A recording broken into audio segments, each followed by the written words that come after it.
उन तमाम स्टूडेंट्स की और प्रोफेशनल्स की जो बहुत परेशान हैं। सवाल ये पैदा होता है कि वो परेशान क्यों हैं।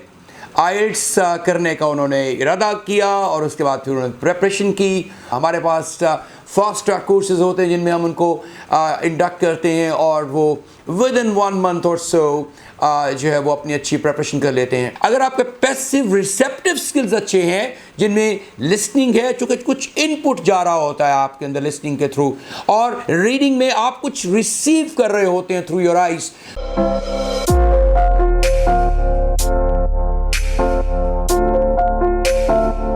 My name's N.A. Sakib. IELTS के साथ एक अच्छी एसोसिएशन और एफिलिएशन भी कायम होगी।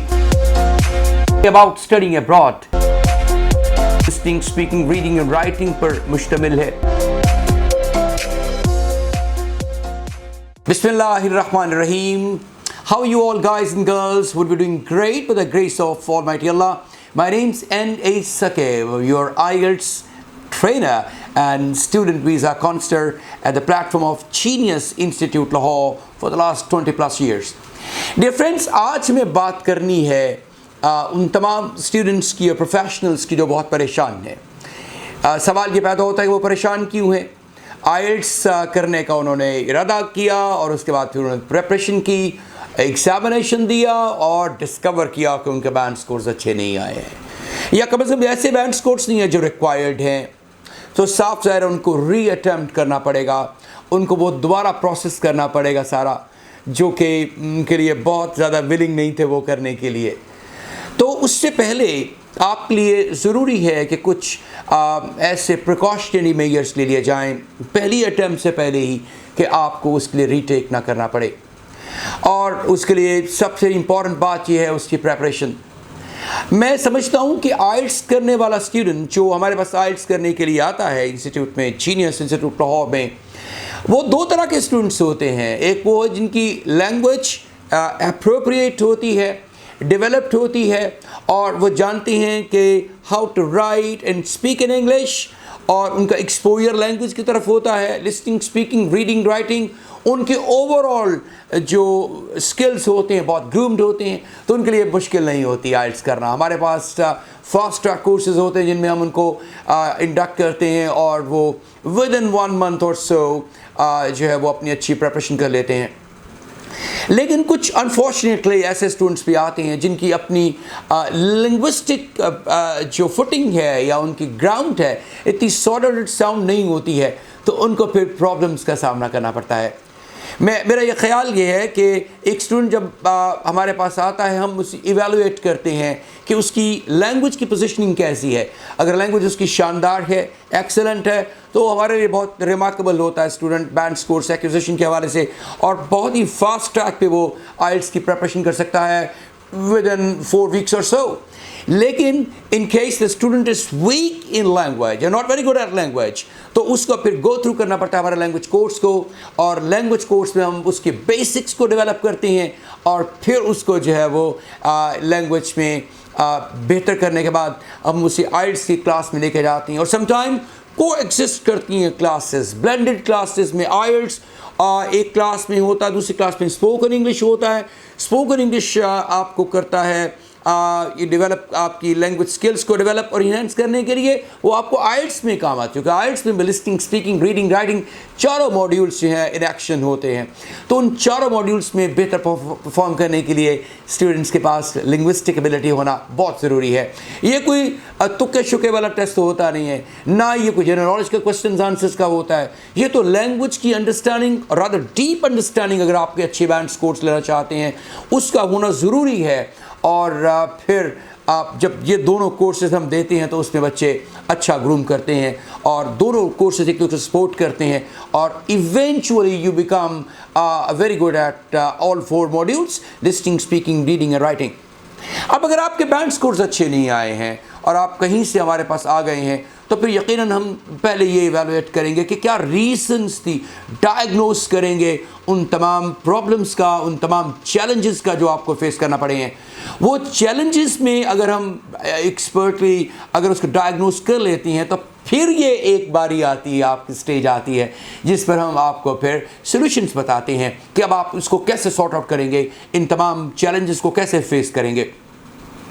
चारों मॉड्यूल्स में समटाइम्स स्टूडेंट्स कमज़ोर होते हैं, समटाइम्स वो 2 मॉड्यूल्स में कमज़ोर होते हैं, और समटाइम किसी एक मॉड्यूल में उनको चैलेंजेस फेस करना पड़ते हैं।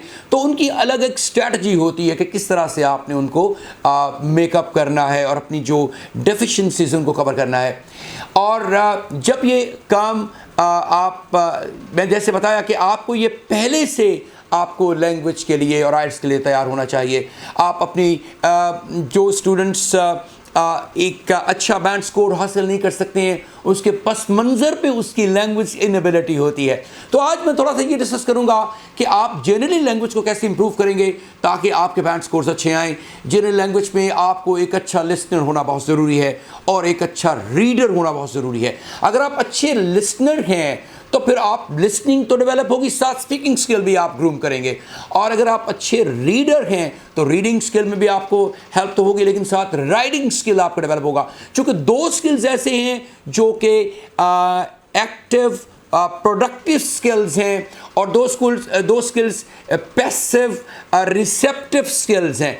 अगर आपके पैसिव रिसेप्टिव स्किल्स अच्छे हैं जिनमें लिसनिंग है, चूँकि कुछ इनपुट जा रहा होता है आपके अंदर लिसनिंग के थ्रू, और रीडिंग में आप कुछ रिसीव कर रहे होते हैं थ्रू योर आइज, तो इन 2 पैसिव रिसेप्टिव स्किल्स में अगर आप अच्छा परफॉर्म करेंगे तो आपकी राइटिंग इवेंचुअली रीडिंग की वजह से राइटिंग डेवलप होगी और आपकी लिसनिंग की वजह से आपकी स्पीकिंग डेवलप होगी। ये एक नेचुरल मॉडस ऑपरेंडी है। और उसके लिए आप जनरल रीडिंग के लिए आप अखबार पढ़ें, इंग्लिश के न्यूज़पेपर्स हैं, उसके आर्टिकल्स हैं, उसके एडिटोरियल्स हैं, उसके अंदर एडिटर्स पोस्ट होती है उसको पढ़ सकते हैं। आप जनरली मुख्तलिफ जो एसेस की बुक्स हो सकती हैं इंटरमीडिएट लेवल की, उनको पढ़ें, उससे लैंग्वेज को इंप्रूव करें। उसको पढ़ने से आपकी एक एक्यूमेंट डेवलप होगा। वोकैबुलरी अलग से बनाएं, उसके स्ट्रक्चर देखें। लैंग्वेज का स्ट्रक्चर देखना बहुत ज़रूरी है कि सेंटेंस कैसे स्टार्ट हुआ है, सेंटेंस एंड कैसे हुआ है, और उसके दरमियान में जो वर्ब और हेल्पिंग वर्ब है वो कौन सा इस्तेमाल किया उन्होंने। और अगर आप वर्ब और हेल्पिंग वर्ब की फॉर्मेट को देखते जाएंगे और सेंटेंस अंडरस्टैंड करेंगे ये एक्टिव है या पैसिव है, तो आपकी अंडरस्टैंडिंग बहुत अच्छी हो जाएगी रीडिंग के हवाले से। और ये रीडिंग में अंडरस्टैंड करने में और प्लस आपकी जो आईएलटीएस की राइटिंग है उसमें भी आपको बहुत ज़्यादा मददगार साबित होगी। इसी तरह से आप लिसनिंग को एक अलग से कॉपी हो रही है रीडिंग के हवाले से, जब इसमें आप अलग से वर्ड्स लिखते जाएँ, वर्ड्स दे मीनिंग्स, और अगर हो सके तो उसके गूगल से उनका सेंटेंसेस लेकर, आप बहुत इंपॉर्टेंट बात कर रहा हूं आपके साथ में कि आप उनके सेंटेंसेस को गूगल से लेके लिखते चले जाएं।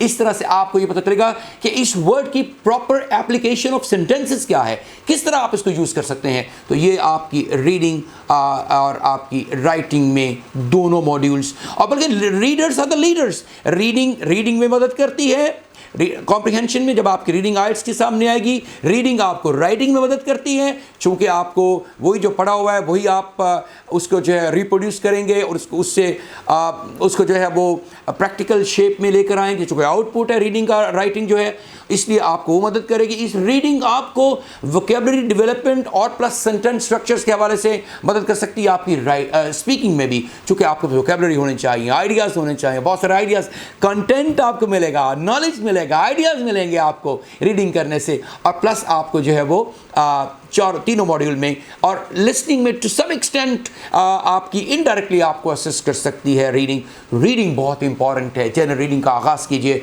आज ही, वो अपने हॉकर से एक अखबार मंगवाइए, इंग्लिश का डॉन हो सकता है, द न्यूज़ हो सकता है, डेली टाइम्स हो सकता है, द नेशन हो सकता है, बहुत सारे इंग्लिश न्यूज़पेपर पाकिस्तान में अवेलेबल होते हैं। अपने हॉकर से कह के अच्छा चलिए रोज़ाना की बुनियाद पर ना मंगवाएं, आप वो ट्वाइस अ वीक मंगवा लीजिए, तो इससे भी आप बहुत ज़्यादा आप फ़र्क महसूस करेंगे। रीडर अच्छे बन जाइए। अगर आप नॉवेल्स पढ़ते हैं, अगर आप ड्रामास इंग्लिश में पढ़ते हैं तो क्या बात है, इससे तो आप बहुत ज़्यादा और बहुत जल्द अपने आप को ग्रूम कर सकते हैं। फिर अपार्ट फ्रॉम दैट आपके पास लिसनिंग है। लिसनिंग में अगर आप मूवीज़ देखते हैं, नेटफ्लिक्स सीरीज़ वगैरह देखते हैं, आप इसके अलावा अगर आप जो है कोई व्लॉग्स देखते हैं इंग्लिश लोगों के जो कि नेटिव स्पीकर्स हैं, या इस तरह से आप हमारे चैनल को देखते हैं जिसमें इंग्लिश वीडियोस हम लोग अपलोड करते हैं, तो उस तरह से आप अपनी लिसनिंग को, और BBC न्यूज़ हो सकता है। इसके अलावा अगर आप टीवी पे जाएं तो कुछ अमेरिकन चैनल्स हैं उनको भी देखें।